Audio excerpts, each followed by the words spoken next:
नमस्कार बच्चों, आज हम पढ़ेंगे कक्षा द्वादश की हिंदी।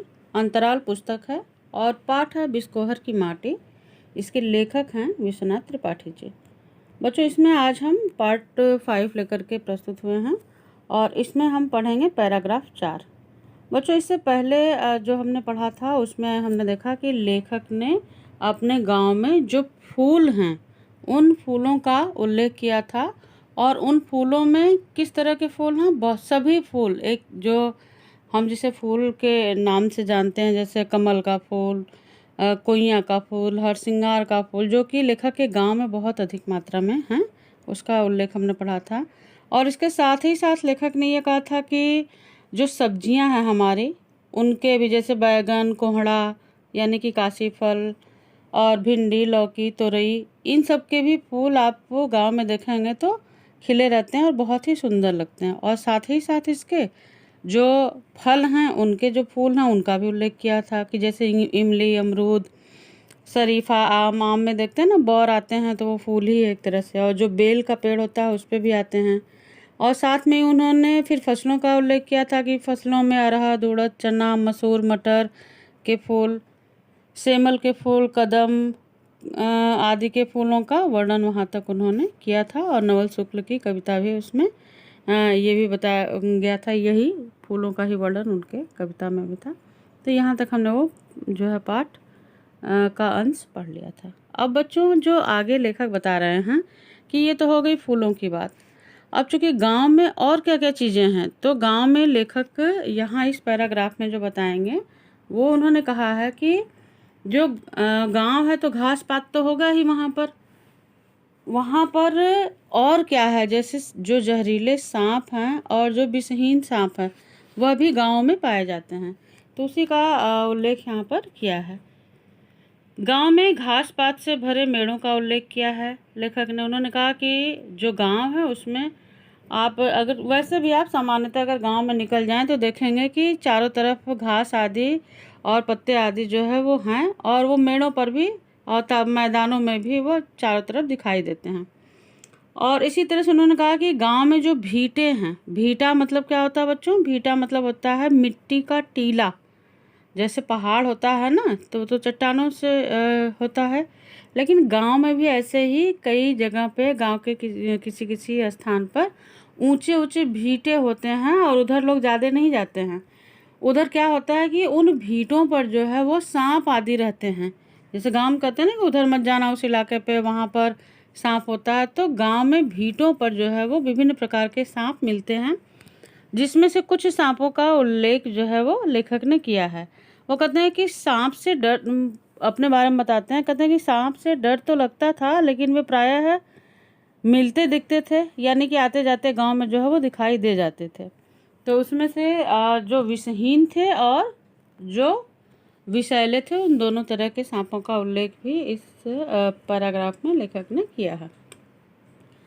उन्होंने कहा कि तालाब के भीटों पर विभिन्न प्रकार के सांप रहते हैं, जिसमें विषहीन सांप जैसे डोढ़ा और मजगिदवा, ये जो डोढ़ा और मजगिदवा हैं ये विषहीन हैं। ये अगर काट लें किसी को तो इससे व्यक्ति की मृत्यु नहीं होती है। और डोढ़ा को मारा नहीं जाना, तो वो जो है ऐसी मान्यता है उनके यहाँ कि जो डोढ़ा है ना, डोढ़ा सांप है, उसको लोग नहीं मानते क्योंकि उसे सांपों में बामन जाति का माना जाता है। बामन मतलब ब्राह्मण। तो उसको कहते हैं लोग कि भाई ये डोढ़ा है जो है इसको मारना नहीं चाहिए। क्यों नहीं मारना चाहिए? क्योंकि यह ब्राह्मण है और ब्राह्मण को मारने की परंपरा अपने यहाँ भारत में नहीं रही है। तो आप यहाँ देखेंगे कि सांप जो है वो अगर बामन जाति का है तो उसके प्रति भी लोगों का जो नज़रिया है वो कैसा है। तो बच्चों, ये भारत की ही संस्कृति है। आगे उन्होंने धामिन सांप है, धामिन जो सांप है उसके बारे में बताया है कि धामिन जो है वह भी विषहीन होती है, लेकिन यदि वो उसकी पूंछ जो है वो बहुत लंबी होती है। तो लेखक ने कहा कि यदि वह अपने मुंह से कुश पकड़कर और पूंछ से मार दे तो व्यक्ति का अंग जो है वो सड़ जाता है। तो इस तरह से वो तो विषहीन नहीं होती है, लेकिन अगर मुंह से पकड़ करके कुश, गांव में ये घास फूस होते हैं ना, उसमें कुश भी एक तरह की घास है, अगर वो मुंह में पकड़ करके और कोई उधर जा रहा है और उसके मुंह से वो उस कुश से अगर उसको कट गया, लग गया, तो उस व्यक्ति के अंग जो है वो सड़ जाते हैं। तो इस तरह से धामिन का उल्लेख उन्होंने किया है। अब बच्चों, जो सबसे खतरनाक होता है सांप, वो कौन सा है? वो है गोहुअन सांप। गोहुअन जो है वो काला सांप होता है और बहुत ही खतरनाक और विषैला होता है। लेखक ने बताया है कि उसको गांव में लोग फेंटारा कहते हैं। क्या कहते हैं? फेंटारा। तो जो गोहुअन सांप है वह विषैला भी होता है, काट ले तो व्यक्ति की मृत्यु हो जाती है, और उसको उनके गांव में फेंटारा जो है वो कहा जाता है। तो इस तरह से आप देखेंगे बच्चों, कई सारे सांपों के बारे में लेखक ने बताया। और आगे है एक कड़ाईच सांप। कड़ाईच सांप के बारे में भी लेखक ने बताया है कि जो कड़ाईच सांप है, अगर वह व्यक्ति को काट ले तो व्यक्ति की मृत्यु कैसे होती है? जैसे घोड़ा हिनहिनाता है ना, उस तरह से हिनहिना करके व्यक्ति की मृत्यु होती है। जैसे आपने सुना है ना कि किसी को अगर कुत्ता काट ले और उसका ट्रीटमेंट ठीक से ना हुआ हो, उपचार ना हुआ हो, तो जब उस व्यक्ति की मृत्यु होती है ना, तो वो बिल्कुल कुत्ते की तरह ही आवाज़ उसके मुंह से निकलती है और लोग समझ जाते हैं कि ये कुत्ते का काटा हुआ व्यक्ति है। तो ऐसे ये जो सांप है, कड़ाई सांप, अगर यह काट ले किसी को, तो व्यक्ति जब मरता है तो वो घोड़े की तरह हिनहिनाहट उसके अंदर से आती है। तो ये कड़ाई सांप की विशेषता है। आगे उन्होंने एक तरह के और सांप का उल्लेख किया है। जो है वो भटिया सांप है। भटिया सांप, जिसकी विशेषता यह है कि यह दो मुंह होते हैं। इसके अलावा आम, पीपल, केवड़े की झाड़ी में रहने वाले सांप भी जो हैं वो बहुत खतरनाक होते हैं। तो उन खतरनाक सांपों का होना जो है उसका उल्लेख भी लेखक ने इस पैराग्राफ में और पाठ में किया है। लेखक का यह बताना कि उन्हें सांपों से डर तो लगता था, लेकिन वह चुप चुप कर उसकी प्रतीक्षा भी करते थे कि देखेंगे। जैसे होता है ना, घास पात है और उधर से सरसराहट थोड़ी सी अगर अनुभव हुई, तो बच्चे क्या करते थे, लोग क्या करते थे, देखते कि यार इधर से सांप निकलेगा, सांप निकलेगा। तो ऐसी जिज्ञासा उन्होंने भी अपनी इसमें जाहिर की है कि वह भी ऐसा करते थे। और उसके बाद फिर फूलों की गंधों से सांप, महामारी, देवी, चुड़ैल आदि का संबंध जोड़ा जाना। तो बच्चों, गांव में सब बहुत होता है। गांव में ये सुगंध आ रही है तो शायद इधर सांप हो, और महामारी आ गई तो कोई इसका कारण होगा। कोई देवी जी का है कि जैसे गांव में आपके अगर कोई रहे हो तो देखेंगे कि गांव में एक बार हम लोगों के समय में ये आया था कि जो लड़कियां हैं वो अपने मायके से साड़ी ले आ करके गंगा माँ को चढ़ाएंगी, तो इससे उनके गांव में जो है वो कोई विपदा नहीं आएगी। और इस तरह से नहीं करेंगी तो देवी जी प्रसन्न नहीं होंगी और उनके घर कुछ न कुछ अनर्थ हो जाएगा। एक समय ऐसा था, दौर आया था कि लोग अपने घरों के सामने जो है वो अपने पंजों के छापे लगाते थे, हल्दी में लगा करके, या कहीं कहीं जो है वो गेरुआ रंग जो होता है उसमें लगा करके छापे लगाते थे। तो इन सब चीज़ों का जो है वो गांव में प्रचलन, चूँकि अपनी संस्कृति ऐसी है, कुछ न कुछ कहीं कहीं अंधविश्वास भी है इसमें, तो वो उन सब का भी उल्लेख जो है वो लेखक ने किया है। गुड़हल का फूल जो है वो देवी का फूल माना जाता था, अभी भी माना जाता है बच्चों। गांव में जो इन्होंने बताया कि भाई जो गुड़हल का फूल है लाल रंग का होता है, और इसको कहते हैं कि माँ दुर्गा को जो है वो चढ़ाया जाना चाहिए। अभी भी लोग गुड़हल के पुष्प को ही देवी माँ का पुष्प मानते हैं और चढ़ाते भी हैं नवरात्रि में।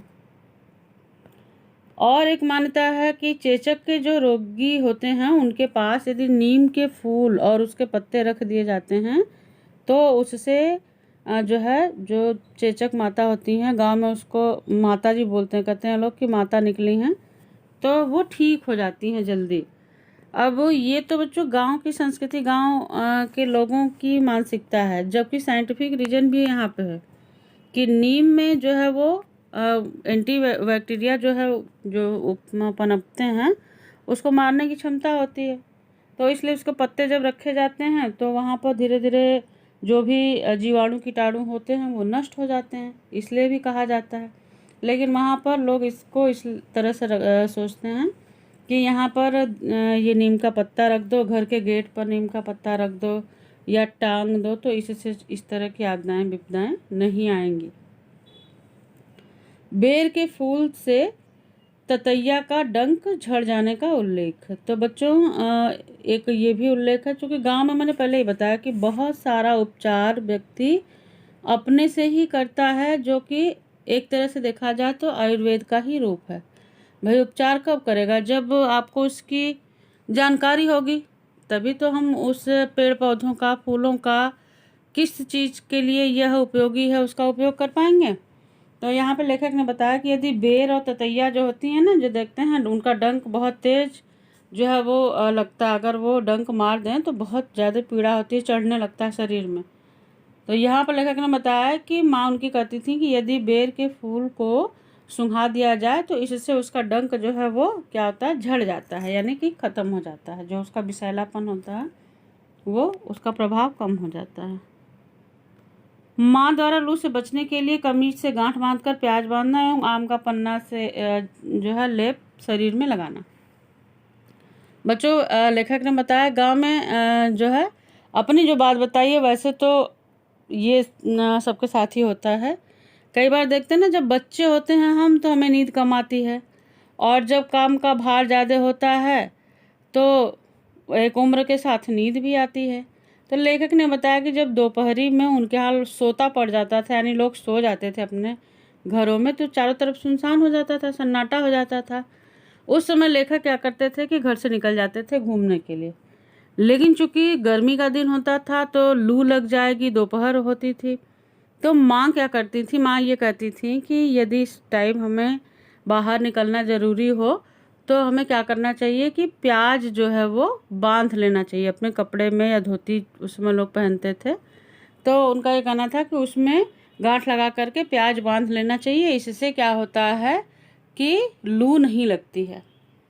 तो लेखक भी ऐसा ही करते थे कि चुपके से जो है वो जब निकलते थे तो वह भी उनकी जो माँ कहती थी वो प्याज आदि अपना बांध लेते थे। और माँ क्या कहती थी लू से बचने के लिए कि आम का जो पन्ना होता है ना, उसको अगर शरीर पे लेप लिया जाए तो उससे भी लू कम लगती है। तो अब आप बच्चों देखेंगे कि ये ऐसी औषधियाँ बताई जा रही हैं जो गांव में आसानी से मिल जाती हैं।